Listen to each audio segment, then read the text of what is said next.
तर पहिल्या लेक्चरमध्ये आपण सांख्यदर्शनानुसार सृष्टी उत्पत्तिक्रम पाहत होतो. अव्यक्त, महान, अहंकार, सात्विक, राजसिक व तामसिक. सात्विक राजसिकपासून एकादश इंद्रिय बनलेले आहेत आणि राजसिक व तामसिकपासून पंचतन्मात्रा बनलेले आहेत. बरोबर आहे. पंचतन्मात्रा शब्द, स्पर्श, रूप, रस, गंध हे आहेत पंचतन्मात्रा. त्यांचा शब्द, स्पर्श, रूप, रस, गंध हे पंचमहाभूतांचे गुण आहेत. त्याला आपण पंचतन्मात्रा म्हणलेले आहे. आणि यांच्यापासूनच परत पंचमहाभूत म्हणजेच आकाश, वायू, अग्नी, जल, पृथ्वी यांची उत्पत्ती होणार आहे. तर पुढं वळूयात. मूल प्रकृती अविकृती महदाद्या प्रकृती विकृतय सप्त षोडशस्तु विकारो न प्रकृती न विकृत पुरुष. म्हणजे काय? तर प्रकृती व पुरुष हे दोन्ही सांख्याने वेगवेगळे मानलेले आहेत. म्हणजे बघा, अव्यक्त मूल प्रकृती केवळ प्रकृती प्रधान. स्वरूप कसं आहे? अव्यक्त म्हणजे काय? मूल प्रकृती. त्याचं स्वरूप कसं आहे? तर केवळ प्रकृती प्रधान आहे त्याच्यात. आणि संख्या किती? एकच. केवळ प्रकृती आहे म्हणल्यावर एकच असणार ना. महान, अहंकार आणि पंचतन्मात्रा याच्यात प्रकृती आणि विकृती दोन्हींचा समावेश केलेला आहे. म्हणजे काय? तर सप्त प्रकृती विकृत आहे. म्हणजे सप्त, आता शब्द आला म्हणजे 7. संख्या किती झाली? 7. पंचज्ञानेंद्रिय प्लस पंचकर्मेंद्रिय, मन व पंचमहाभूत म्हणजे केवळ विकृती सांगितलेली आहे. षोडश विकार बघा ना, पंचज्ञानेंद्रिय 5, पंचकर्मेंद्रिय 5, पंचमहाभूत 5, 5 5 5 15 झाले आणि मन 1 16 म्हणजे याला षोडश विकार म्हणलेलं आहे. आता पुरुष म्हणजे न प्रकृती न विकृती हा एक आहे. बरोबर. त्रिगुण विचार. आता त्रिगुण आपल्यालाही माहीत आहेत. 3 कोणकोणते गुण आहेत? सत्व, रज आणि तम. सत्वम रजस्तम चेती त्रयप्रोक्ता महागुणा. सत्व, रज व तम हे प्रकृतीचे त्रिगुण आहेत. यांनाच महागुण व परमपदार्थ म्हटले आहे. हे त्रिगुण विश्वाच्या उत्पत्तीसाठी कारणीभूत आहेत. तसेच सर्वव्यापी विभू आहेत. विभू म्हणजे सर्वव्यापी आहेत. त्रिगुण विषमतेच्या कारणाने सृष्टी उत्पन्न होते. त्रिगुणाच्या साम्यावस्थेच्या नावालाच प्रकृती नाव दिले. म्हणजे काय? तर त्रिगुण विषमताच्या कारणाने काय होते? तर सृष्टी उत्पन्न होते आणि त्रिगुणाच्या साम्यावस्थेला आपण प्रकृती असे नाव दिले. आता त्रिगुणांची लक्षणे. सत्वगुण लक्षण काय बघा. सत्वम लघु प्रकाशकम उपष्टंभकम चलच रज. सांख्यकारिका 13 मधला श्लोक आहे. सत्वगुण हा कसा आहे? निर्मळ आहे, पवित्र आणि निर्मळ आणि पवित्र स्वरूपात असल्याने प्रकाशक व रोगरहित आहे. दया, क्षमा, शांती, अहिंसा, संतोष, करुणा इत्यादी भाव उत्पन्न करणार आहे. तसेच विवेकशील आणि यशाकडे घेऊन जाणार आहे. सत्वगुण हा मनाचा योग्य गुण आहे, मनाचा चांगला गुण आहे असं म्हणायला हरकत नाही. आता हे रजोगुण लक्षण. रजोरागात्मकम विधी तृष्णासंगम उद्भवम तत्रिवदंती कांतेय कर्मसंगेन देहिनाम. भगवद्गीतामधला हा श्लोक आहे. रजोगुण म्हणजे उपष्टंभकम प्रवर्तक. रजोगुण कसा आहे? उपष्टंभक, प्रवर्तक, तसा चंचल आहे. तो प्रवृत्ती, प्रेरणा, चालना, गती देण्याच्या गुणधर्माचा आहे. दुःख व अप्रीतीला बांधणार आहे. तसेच द्वेष, द्रोह, हेवा, निंदा, पराभव, लोभ, ईर्ष्या इत्यादी विकार उत्पन्न करणार आहे. रजोगुण म्हणजे कसं? ॲक्च्युअलमध्ये राजसिक वृत्ती यांच्यामध्ये जास्त असते आणि हे कसे असतात? थोडेसे जरा आळशी असतात. दुःख व प्रमिती बांधणार आहे. द्वेष, हेवा, निंदा, पराभव इत्यादी या सर्व गोष्टी उत्पन्न करतं रजोगुण. तमगुण. तमगुण गुरुत्व कर्मेव तमप्रदीपवच्चार्था तो वृत्ती. सांख्यकारिका 13. सर्व देहधार्यांना मोहित करणारा तमोगुण हा गुरु व आवरणक प्रतिबंधक आहे. प्रकाशक ज्ञान सत्वाच्या लघुत्व धर्मावर आवरण घालतो. गुरुगुणामुळे क्रियाशून्यता व आळस उत्पन्न होतो. बरोबर. भय, लबाडी, अज्ञानता, मूढता व नास्तिक भाव उत्पन्न करणार आहे. तम म्हणजे काय? तर अंधाराकडे घेऊन. तम या शब्दाचा अर्थ होतो काळोख. तम म्हणजे तामसिक वृत्तीची लक्षणे कसं असतात? ना ती धर्माला मानतात, ना ती देवाला मानतात. ही पूर्णपणे नास्तिक असतात. आणि असं बी नाही की नास्तिकवाद जैनासारखं, बौद्धासारखं नास्तिक दर्शन आहे, त्याप्रमाणे वागत नाहीत. हे फार अयोग्य पद्धतीनं आळशी असतात. गुरुजनांचा आदर करत नाहीत, अभ्यास करत नाहीत किंवा इतरत्र कुठल्याही गोष्टी करत नाहीत. यांच्यामध्ये तमोगुण प्रधान असतो. हे तिघेही एक दुसऱ्याच्या विरोधी असून पुरुषार्थासाठी एकत्र मिळून कार्य करतात. आता प्रकृती व पुरुष यांच्यामध्ये भेद काय आहे बघा. आपण आधीही पाहिलं आहे पण आता एकदा पाहूयात. प्रकृती किती आहे? प्रकृती ही एक आहे पण पुरुष हे अनेक आहेत. बरोबर. प्रकृती त्रिगुणात्मक आहे, पुरुष निर्गुण आहे. प्रकृती ही अचेतन आहे. प्रकृतीला कुठं चेतना आहे? पण पुरुषाला चेतना आहे ना. पुरुष हा चेतन आहे. पुरुष हा कॉन्शियस आहे. सांख्योक्त प्रमाण, सांख्याने 3 प्रमाणाला एक्सेप्ट केले. प्रत्यक्ष प्रमाण, अनुमान प्रमाण व आप्तवचन म्हणजे शब्द प्रमाण. आता सांख्याचे अनिश्वरवाद. सांख्यकारिकेत ईश्वराचा उल्लेख नाही, बरोबर, कारण त्यांनी प्रकृती व पुरुष ही 2 तत्वे मानली आहेत जे की सृष्टी उत्पत्तीसाठी कारणीभूत आहेत. यांच्या संयोगानं, ही एकमेकांवर अवलंबून नाहीत, पण यांच्या संयोगानं नक्कीच सृष्टी उत्पत्ती होते आणि त्यासाठी ईश्वराची गरज नाही हे असं मानलं आहे. त्यामुळं हा निरीश्वरवाद म्हणजे अनिश्वरवाद असं सांगितलेलं आहे. प्रकृती व पुरुष ही 2च मूलभूत तत्वे घेऊन त्यांनी प्रपंच केलेला आहे. सृष्टी उत्पत्तीसाठी त्यांना ईश्वराची गरज भासली नाही, म्हणून हे अनिश्वरवादी दर्शन होय. तसेच परंतु वेदांतांना प्रमाण मानतात म्हणून हे आस्तिक दर्शन आहे. पण हे वेदांताला प्रमाण मानतात जरी यांनी ईश्वराला मानलं नाही आहे, ईश्वरांची गरज यांना भासली नाही आहे यांना दर्शनामध्ये, पण तरीसुद्धा वेदांना प्रमाण मानतायत, त्यामुळे ते आस्तिक दर्शनामध्ये येतात. आता सांख्योक्त सत्कार्यवाद हा फार महत्त्वाचा वाद आहे सांख्यांचा. कार्यकारण भावावर आधारित असलेला हा सांख्यांचा सिद्धांत आहे. आता बघा, कार्यकारण सिद्धांत काय सांगतो? कुठल्याही कार्याची उत्पत्ती ही कारणामध्येच दडलेली असते. तूप हे दुधामध्येच असतं. तूप जरी हे कार्य असलं पण ते स्वरूपामध्ये दुधामध्ये प्रेझेंट आहे, त्यामुळे ते काही प्रक्रिया केल्यानंतर नक्कीच ते रूपांतरित होईल तुपामध्ये. त्यामुळे दुधामध्ये तूप हे आधीच दडलेलं आहे. दूध हे कारण झालं पण तूप हे कार्य झालं, अशा प्रकारे. आता कार्यकारण भावावर आधारित असलेला हा सांख्यांचा सिद्धांत, कारणाशिवाय कार्याची उत्पत्ती होत नाही, बरोबर आहे. कारण कार्याचे अस्तित्व हे कारणामध्येच सूक्ष्म स्वरूपात असते, बरोबर म्हणलं. जे कार्य आहे ते कारणामध्येच सूक्ष्म स्वरूपात दडलेलं आहे. म्हणजेच कारण हे अव्यक्त जरी असले तरी कार्य हे व्यक्त आहे. कारण हे अव्यक्त स्वरूपात आहे. दूध हे अव्यक्त आहे पण तूप हे व्यक्त आहे. तूप लगेच दिसतंय ना, तूप कळतंय ना तुम्हाला की तुपाचा तो दुधाचा शेवटचा प्रोडक्ट तूप झाला. मग तूप हे कार्य झालं. कार्य हे व्यक्त आहे पण कारण हे अव्यक्त आहे. म्हणजेच कार्य हे नेहमी अस्तित्वात असते, ते नव्याने उत्पन्न होत नाही. तूप हे दुधामध्ये प्रेझेंट आहे, त्याला नव्याने उत्पन्न होण्याची गरज नाही. फक्त त्याच्यावरती तुम्ही प्रक्रिया केल्यानंतर नक्कीच ते तूप तुम्हाला दिसणार आहे, व्यक्त स्वरूपात येणार आहे. सत म्हणजे सत्ता, ज्याचे अस्तित्व आहे. म्हणजे कार्य सत स्वरूपात असेल तर त्याचे कारण सुद्धा सत स्वरूपातच असले पाहिजे. याचाच अर्थ काय होतो? कारण व कार्य यामध्ये कोणताही फरक नसून ते एकरूप आहेत. बघा, हे वाक्य लक्षात ठेवा, हे पुढच्या दर्शनामध्ये कामाला येणार आहे. सांख्य काय म्हणतात की याच्यामध्ये कारण व कार्य यामध्ये कुठलाही फरक नाही, हे दोन्ही एकरूप आहेत, हे दोन्ही समरूप आहेत, असं कोणाचं म्हणणं आहे सांख्यांचं. आणि यांना एक्सप्लेन करण्यासाठी त्यांनी परत 5 कारणंसुद्धा दिलीत. बघा, असद अकरणात, उपादान ग्रहणात, सर्वसंभव अभावात, शक्यस्य शक्यत कारण, कारणभावात सत्कार्यम. असद कारणात म्हणजे काय तर अविद्यमान वस्तू कधीही उत्पन्न होऊ शकत नाही. म्हणजे विचार करा, जी गोष्ट या जगातच नाही ती कधी उत्पन्न होईल का?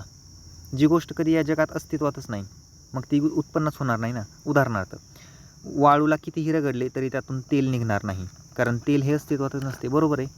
ॲक्च्युअलमध्ये आपल्याला हा श्लोक सांगितला जातो की ही म्हण सांगितली जाते, प्रयत्नाने वाळू रगडिता तेल हिगळे. पण ॲक्च्युअलमध्ये त्याचा सांगण्याचा सार वेगळा होता की बाबा प्रयत्न करा, प्रयत्न केल्यानंतर हार जीत होईल ती पुढची गोष्ट आहे, पण प्रयत्न करणं गरजेचं आहे. प्रयत्नानं काहीही होऊ शकतं, प्रयत्नांची पराकाष्ठा करणं गरजेचं आहे. पण याचा अर्थ ओरिजिनल जर आपण शब्दशः अर्थ धरायला गेलं की बाबा वाळूतून तेल निघते, तर ते ॲक्च्युअलमध्ये अशक्य आहे, कारण तेल हे वाळूमध्ये प्रेझेंटच नाही. त्यामुळे मग ते निघेल कसं? त्यामुळे असं करणार, जी गोष्ट विद्यमानच नाही आहे, जी गोष्टी अस्तित्वातच नाही आहे, ते कार्याच्या रूपात व्यक्त तरी कशी होईल, बरोबर का? दुसरं आहे उपादान ग्रहणात. कोणत्याही वस्तूच्या उत्पत्तीसाठी निश्चित साधनांची आवश्यकता असते. उदाहरणार्थ, दह्यासाठी ही दुधाची आवश्यकता असते, बरोबर, पाण्याची नाही. तुम्हाला दही लावायचं आहे, दही लावण्यासाठी तुम्हाला दूध पाहिजे, पाणी नाही, कारण पाण्यानं दही हे लागणार नाही, दुधानेच लागणार आहे. त्यामुळं कुठल्याही वस्तूची उत्पत्ती करण्यासाठी तुम्हाला त्यासाठी निश्चित साधन लागणार आहे, निश्चित सगळं सामान लागणार आहे. त्यासाठी मग हे उदाहरण दिलेलं आहे त्यांनी. सर्वसंभव स्वभावात, नावात आहे सर्वसंभव अभावात, फक्त विशिष्ट कारणांपासूनच विशिष्ट कार्यांची उत्पत्ती होते. उदाहरणार्थ, दुधापासून तुपाची निर्मिती होते. तूप हे दुधातच दडलेलं आहे, फक्त ते अव्यक्त स्वरूपात आहे, त्यामुळे ते दिसत नाही. जेव्हा ते कार्याच्या रूपात व्यक्त होईल तेव्हा ते नक्की दिसेल. पण एक गोष्ट लक्षात घ्या, तूप हे दुधापासूनच निघणार नाही, तूप हे पाण्यापासून थोडी निघणार आहे, तूप हे ऑइलपासून थोडी निघणार आहे. मग त्यामुळं जे तूप बनवण्यासाठी तुम्हाला विशिष्ट गोष्टीची गरज आहे, त्या विशिष्ट कार्याची उत्पत्ती फक्त विशिष्ट कारणांपासूनच होते. म्हणजे विशिष्ट कार्य काय आहे? तूप. त्या विशिष्ट कार्याला विशिष्ट कारण पाहिजे, ते विशिष्ट कारण आहे दूध. त्याला पाणी लागणार नाही, कारण ते सामान्य कारण होईल, कारण त्यानं ते पाण्यापासून कधी तूप निर्माण होताना बघितलं आहे का तुम्ही? नाही ना. चौथा आहे शक्यच शक्य कारणात, म्हणजे काय? शक्तिसंपन्न शक्तिमान कारणांपासून, शक्तस्य शक्य म्हणजे शक्तिसंपन्न आणि कारणात म्हणजे शक्तिमान. आता शक्तिसंपन्न शक्तिमान कारणांपासून, शब्द थोडेसे जड आहेत, थोडं लक्षात द्या. शक्तिसंपन्न शक्तिमान कारणांपासून शक्य वस्तूंची उत्पत्ती होते. म्हणजे काय बघा, उदाहरण लक्षात घ्या तुम्ही. उदाहरणार्थ कुंभाराचं काय काम असतं? कुंभार हा माठ बनवतो, घाडगे बनवतो. आता कुंभार हा त्याच्या कार्यामध्ये फार कुशल आहे, फार योग्य आहे. पण कुंभार कितीही कुशल असला तरी तो तंतूपासून माठ बनवू शकत नाही. कुंभार हा कुशल आहे नक्कीच त्याच्या कलेमध्ये. कुंभार हा मातीपासून माठ बनवू शकतो, पण कुंभार हा तंतूपासून माठ बनवू शकत नाही, धाग्यापासून माठ बनवू शकणार नाही आहे. त्यामुळं शक्यच ज्या गोष्टींची, शक्य वस्तूंची जी उत्पत्ती आहे ती शक्तिमान कारणांपासूनच आहे. त्या म्हणजेच कुंभार कितीही योग्य, कितीही कुशल, कितीही त्याच्या कामामध्ये परफेक्ट असला तरी तो मातीपासून माठ बनवू शकतो, पण तंतूपासून माठ बनवू शकणार नाही. पाचवा आहे कारणभावात. कार्य व कारण ह्या एकाच वस्तूच्या वेगवेगळ्या अवस्था आहेत. उदाहरणार्थ जे पेराल तेच उगवेल, बरोबर आहे का? कारण जे तुम्ही पेरलं आहे तेच उगवणार आहे. जैसे कर्म तसंच, जैसे ज्याचे कर्म त्या देव देतो फळ, बरोबर का? जैसे ज्याचे कर्म तैसे देव देतो फळ. मग त्याचप्रकारे जे पेराल तेच उगवेल. या कार्यकारण सिद्धांत जो आहे तो कारण गुणदोष तू कार्य तस्य फलम, हा लक्षात ठेवा. आला संबंध म्हणून सांगितलं. एकदा क्विक रिव्हिजन करूयात आपण. आस्तिक दर्शन आपण पाहिलं, षट दर्शन. आस्ती परलोक इत्येवम तिर्यस्य आस्तिक, जे वेदांना प्रमाण मानतात तसेच ईश्वरांना मानतात त्यांना आस्तिक दर्शन म्हणलेलं आहे, बरोबर. सांख्य दर्शन, निरीश्वर सांख्य. निरीश्वर सांख्य म्हणजे काय तर ज्यांनी ईश्वरांना मानलेलं नाही आहे या सृष्टी उत्पत्तीसाठी. प्रकृती व पुरुष हे दोनच तत्व आहेत हे सांगितले. त्याचे रचयिता आहेत कपिल मुनी. टीकाकार आहेत ईश्वर कृष्ण, ज्यांनी सांख्य कारिकामध्ये टीका केलेली. सांख्य या शब्दाचा अर्थ काय होतो तर सांख्य ज्ञानम प्रवक्ष्यामी परिसंख्यान दर्शनम. सांख्य म्हणजे बुद्धी आणि त्यापासून सांख्य म्हणजे बुद्धिगम्य ज्ञान असा अर्थ होतो. आत्माविषयी म्हणजे तत्वाविषयी सम्यक म्हणजे योग्य ज्ञान प्राप्त करून देणे म्हणजे सांख्य होय. सांख्य म्हणजे संख्याविषयक ज्ञान प्राप्त करून देणारे शास्त्र, सृष्टीच्या मूलभूत तत्वांची संख्या सांगणारे शास्त्र आहे. आता सांख्यांचे जे दुसरे नाव आहे तर ते आत्मविद्यासुद्धा आहे हे सांगितले. सांख्यदर्शनाचे प्रमुख 4 सिद्धांत हे फार महत्त्वाचे आहे. सांख्यदर्शन काय म्हणतो मी वारंवार सांगतोय. पुरुष व प्रकृती ही 2च तत्वे त्यांनी मानलेली आहेत. त्यातल्या त्यात ती 2 तत्वे भिन्न आहेत, वेगळी आहेत हे मानलेलं आहे. प्रकृती ही त्रिगुणात्मक आहे. पुरुष हा चेतन आहे पण प्रकृती ही अचेतन आहे, बरोबर आहे. पुरुषाला चेतन आहे, पुरुष हा कॉन्शियस आहे, पण प्रकृती नाही. पुरुषाने प्रकृतीपासून आपल्या वेगळेपणाचा बोध करून घेणे म्हणजेच मोक्ष. बाकीच्या दर्शनांनी काय सांगितलेलं आहे? बाकीचे दर्शन म्हणतायत आता बौद्ध असेल, जैन दर्शन असेल, त्यांनी काय सांगितलं की मोक्ष मिळवणं, स्वतःला योग्य बनवणं, स्वतःला समजून घेणं, स्वतःला शेवट मोक्षापर्यंत नेणं हे मोक्ष त्यांचं आहे त्यांच्यानुसार. पण सांख्यांनी काय सांगितलं? सांख्य म्हणले पुरुषाचा प्रकृतीपासून म्हणजे पुरुषाला प्रकृतीपासून वेगळं धरणं, वेगळं बाजूला करणं. प्रकृती ही भिन्न आहे, म्हणजे पुरुषाचा आणि प्रकृतीचा काही संबंध नाही. आणि हे समजून घेणे, हे उमजून घेणे म्हणजेच कैवल्य, म्हणजेच मोक्षप्राप्ती करणे हे असे. सांख्ययुक्त द्वैतवाद. सांख्यदर्शन हे द्वैतवादी ड्युअलिस्टिक आहे. सांख्यदर्शनाने काय 2 तत्वे मानलेली आहेत. प्रकृती जड आहे आणि पुरुष हा चेतन आहे सांगितलेले. सांख्यदर्शनानुसार काय तर दोन्ही तत्वे प्रकृती व पुरुष पूर्णपणे वेगवेगळी आहेत हे सांगितलेले आहे त्यांनी. एकमेकांवर जरी हे अवलंबून नसली तरी प्रकृती व पुरुष यांच्या संयोगाने सृष्टी निर्मिती होते. म्हणजे हे बघा कसं होतं. चार्वाकांनी ज्याप्रमाणे सांगितलं होतं किंवा स्वभाववाद, चार्वाकांचा जो स्वभाववाद होता की काथ, चुना, पान आणि सुपारी या चारीमध्ये कुठल्याही गोष्टीचा कलर लाल नाही आहे, पण यांच्या संयोगाने यांचा विडा चघळल्यानंतर लाल रंग उत्पन्न होतो. त्याचप्रकारे सांख्य म्हणतायत प्रकृती व पुरुष ही 2 वेगवेगळी तत्व आहेत, पण यांच्या संयोगाने नक्कीच सृष्टी उत्पत्ती होते, त्याला ईश्वराची गरज नाही. दुःख सांगितलेले आहेत. अधिभौतिक दुःख, अधिदैविक दुःख, आध्यात्मिक दुःख, 3 प्रकारचे दुःख. ज्याप्रमाणे बौद्धांनी 4 चतुरार्य सत्य सांगितले त्याचप्रमाणे यांनी काय सांगितले? अधिभौतिक, अधिदैविक व आध्यात्मिक दुःख. भौतिक नावातच आहे, भौतिक गोष्टींनी निर्माण होणारे दुःख म्हणजे काय? साप चावला असेल, वाघ समोर दिसला, वनस्पती व इत्यादी सर्व जे पंचभौतिक गोष्टी आहेत त्यांच्याद्वारे उत्पन्न होणारे दुःख म्हणजे अधिभौतिक दुःख. अधिदैविक दुःख पंचमहाभूतांच्या दैवी प्रकोपामुळे म्हणजे नॅचरल डिझास्टर असेल, नॅचरल क्लायमेटीज असेल, आता ॲक्च्युअलमध्ये त्या मानवाच्या हातात नाही आहेत, म्हणजे अधिदैविक ते पंचमहाभूतांच्या दैवी प्रकोपामुळे झाले आहेत. मग ते पाऊस, वारा, त्सुनामी, भूकंप इत्यादी सर्व गोष्टी त्या अधिदैविकमध्ये येतात. आध्यात्मिक दुःख म्हणजे काय, तर शरीरांतर्गत कारणांपासून उत्पन्न होणारी मानसिक व शारीरिक व्याधी. मग ते नैराश्य असेल, ताणतणाव असेल, अभ्यासाचा प्रेशर असेल, स्ट्रेस असेल, या सर्व गोष्टी असतील या आध्यात्मिक दुःखामध्ये येतात. सांख्यदर्शनानुसार सृष्टी उत्पत्ती कर्म हा आपण पाहिलेला आहे. सात्विक, राजसिक, तामसिक, अव्यक्त, महान, अहंकार, सात्विक, राजसिक, तामसिक. सात्विक व राजसिकपासून काय होते तर एकादश इंद्रिय तयार होते. ते पंचज्ञानेंद्रिये, पंचकर्मेंद्रिय प्लस उभयेंद्रिय, आणि इकडून पंचतन्मात्रा राजसिक आणि तामसिकपासून त्या पंचतन्मात्रांचं परत पंचमहाभूतांमध्ये आकाश, वायू, अग्निजल, पृथ्वीमध्ये रूपांतर होतं.